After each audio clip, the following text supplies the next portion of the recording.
şevlimin şeve, ne rojlimin roje, xewte le çaven min rana kevin. Ez di navêşên Xwedê dicîm.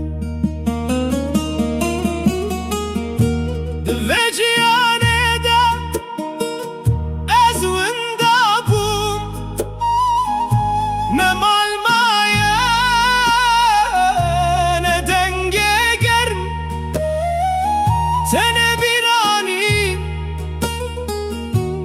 tenê hêsir ku di dilê min de di her kim.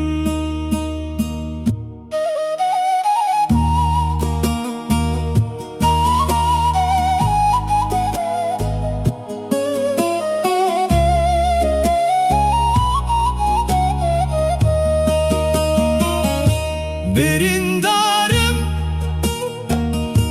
dil be kulüm, hil ben deme, hil ben deme. Ne şevlimin, ne rojlimin, ez di navêşê Xwedê me.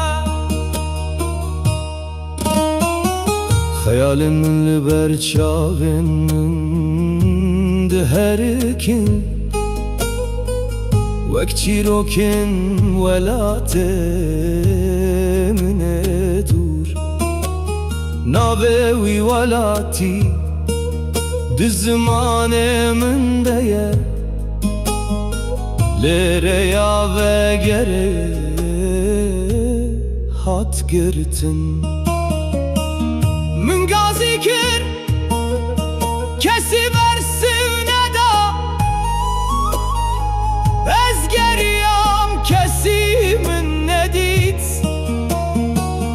Di nav mirovan de tenê bûm, wek stîtranek ku xet nehate bihîstin.